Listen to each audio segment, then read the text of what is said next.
बिस्मिल्लाहिर्रहमानिर्रहीम। जनाब हसनैन करीमैन की वालदा माजिदा और रसूल खुदा सल्लल्लाहु अलैहि वसल्लम की साहिबजादी हज़रत फ़ातिमा ज़हरा सलामुल्लाह अलैहा की विलादत बइसत नबी से तकरीबन 5 साल पहले उस वक्त हुई जब खाना काबा की तामीर नौ हो रही। इसी तामीर के मौका पर हजूर अकरम सल्लल्लाहु अलैहि वसल्लम ने निहायत ही खुश तदबीर के साथ हजर असवद उसकी जगह रख कर अरब कबाइल की जंग के बड़े खतरे को टाल दिया था, और इस तदबीर की वजह से अरब के तमाम कबाइल के दिलों में आप सल्लल्लाहु अलैहि वसल्लम की अजमत और एहतराम में इजाफा कर दिया था। हजरत बीबी फातिमा की विलादत के वक्त आप सल्लल्लाहु अलैहि वसल्लम की उम्र मुबारक 41 बरस थी। बीबी फातिमा रसूल खुदा की चहीती बेटी थीं। सैयदा फातिमा के अलकाब में चंद मशहूर अलकाब ज़हरा, बतूल, ज़किया, राफिया, ताहिरा और सैयदतुन्निसाए अहले जन्ना ख़ास तौर पर काबिल ज़िक्र हैं। उनकी परवरिश और तरबियत सैयदा खदीजा रज़ी अल्लाह ताला अन्हा और हज़रत सल्लल्लाहु अलैहि वसल्लम ने फरमाई और उन्हीं की निगरानी में सन्ने शऊर को पहुंची। उम्मुल मोमिनीन हज़रत आयशा रज़ी अल्लाह ताला अन्हा फरमाती हैं कि आप चाल ढाल, नशिस्त व बर्खास्त, आदात व अतवार में बिल्कुल इमामुल अंबिया के मुशाबह थीं।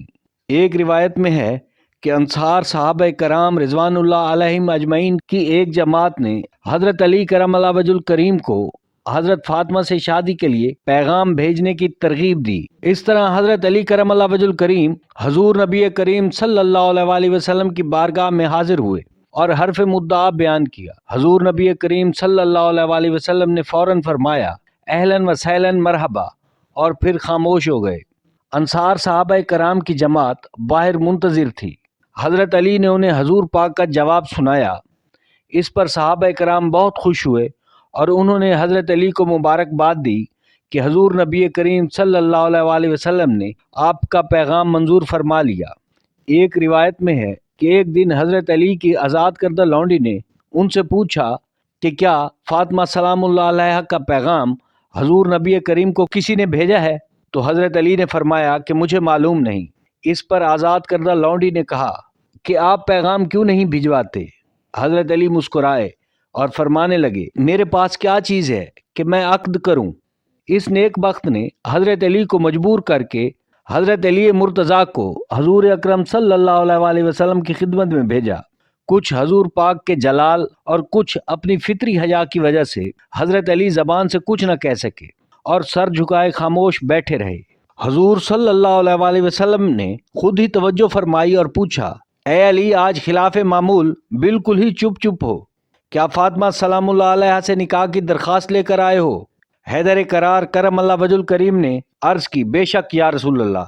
हजूर पाक सल्लल्लाहु अलैहि वसल्लम ने पूछा तुम्हारे पास मेहर अदा करने के लिए भी कुछ है? हजरत अली करमल्लाह वजहुल करीम ने नफी में जवाब दिया। फिर हजूर करीम ने फरमाया मैंने तुम्हें जो ज़र्रा दी थी वही मेहर में दे दो। हजरत अली करमल्लाह वजहुल करीम ने इरशाद नबवी सल्लल्लाहु अलैहि वसल्लम के आगे सरे तस्लीम खम कर दिया। इसके बाद हजरत अली करमल्लाह वजहुल करीम ज़रा फरोख्त करने के लिए बाजार की तरफ रवाना हुए। हजरत उस्मान रज़ी अल्लाह ताला अन्हु ने आप करमल्लाह वजहुल करीम से वो ज़रा 480 दिरहम पर खरीद फरमाई और फिर वो भी उन्हें बतौर हदिया वापस कर दी। ज़रा की कीमत फ़रोख्त हज़रत अली करमल्लाह वजहुल करीम ने हजूर पाक सल्लल्लाहु अलैहि वसल्लम की खिदमत में हाजिर की। हजूर नबी करीम सल्लल्लाहु अलैहि वसल्लम ने फरमाया 2/3 खुशबू वगैरह पर सर्फ करो और 1/3 सामान शादी और दीगर अशियाए खानादारी पर खर्च करो। फिर हजूर पाक ने हज़रत अनस रज़ी अल्लाह ताला अन्हु को हुक्म दिया कि जाओ हज़रत अबू बकर सिद्दीक और हज़रत उमर फारूक रज़ी अल्लाह ताला अन्हु और हज़रत अब्दुर्रहमान रज़ी अल्लाह ताला अन्हु और दीगर मुहाजिरीन और अंसार सहाबा को बुला लाओ। जब सारे सहाबा दरबार रिसालत में जमा हो गए तो हजूर नबी करीम सल्लल्लाहु अलैहि वसल्लम मिंबर पर तशरीफ़ ले गए और फरमाया ए गरो मुहाजिरीन और अंसार, अभी जिब्राईल अलैहिस्सलाम मेरे पास ये इतला लेकर तशरीफ़ लाए थे कि अल्लाह ताला ने बैतुल महमूद में फातिमा बिनत मोहम्मद का निकाह अपने बंदा खास अली इब्न अबी तालिब से कर दिया और मुझे हुक्म हुआ कि अक़्द निकाह की तजदीद करके गवाहान के रूबरू इजाब व कबूल करवाऊँ। फिर हजूर नबी करीम ने खुतबा निकाह पढ़ा और हज़रत अली मुर्तज़ा से मुस्कुरा कर फरमाया मैंने 400 मिशकाल मेहर के एवज़ जनाब फातिमा को तेरे निकाह में दिया, क्या तुझे कबूल है? حضرت علی کرم اللہ وجہ کریم نے فرمایا بصر و چشم۔ پھر حضور نبی کریم نے دعا فرمائی خدا تم دونوں پر برکت نازل کرے اور تم سے پاک اولاد پیدا ہو۔ پھر سب نے دعائے خیر و برکت مانگی اور حضور نبی کریم صلی اللہ علیہ وسلم نے چھوارے تقسیم فرمائے۔ نکاح سے فراغت کے بعد حضور نبی کریم صلی اللہ علیہ وسلم نے خواہش ظاہر کی کہ ولیمہ بھی ہونا چاہیے۔ حضرت سعد رضی اللہ تعالیٰ عنہ نے اس مقصد کے لیے ایک بھیڑ ہدیۃً نظر کی اور کچھ انصار صحابہ کرام نے بھی اس کام میں ہاتھ بٹایا۔ حضرت علی کرم اللہ وجہ کریم نے مہر سے جو رقم بچ رہی تھی اس سے کچھ اشیاء خرید فرمائیں۔ دسترخوان پر کھجور، پنیر، نان، جو اور گوشت تھا۔ حضرت اسماء رضی اللہ تعالیٰ عنہ سے روایت ہے کہ وہ ان ایام کا بہترین ولیمہ تھا۔ اسی طرح ایک روایت میں ہے کہ جب رسول اکرم صلی اللہ علیہ وسلم نے حضرت علی کرم اللہ وجہ کریم کا نکاح حضرت فاطمہ سلام اللہ علیہ سے کر دیا تو آپ ان کے گھر تشریف لے گئے اور حضرت فاطمہ سے کہا تھوڑا پانی لاؤ۔ چنانچہ وہ لکڑی کے ایک پیالے میں پانی لے کر حاضر ہوئی۔ آپ صلی اللہ علیہ وسلم نے پیالہ ان سے لے لیا اور ایک گھونٹ پانی اپنے دہن مبارک میں لے کر پیالے میں ڈال دیا اور فرمایا آگے آؤ، اور جناب فاطمہ سامنے آ کر کھڑی ہو گئیں تو آپ نے ان کے سینے اور سر پر پانی چھڑکا اور فرمایا اللہ اس نکاح میں برکت ڈالے اور تمہیں نیک اولاد دے، اور اس کے بعد فرمایا کہ میری طرف پشت کرو۔ چنانچہ وہ پشت کر کے کھڑی ہو گئیں تو آپ صلی اللہ علیہ وسلم نے باقی پانی بھی یہی دعا پڑھ کر ان پر چھڑک دیا۔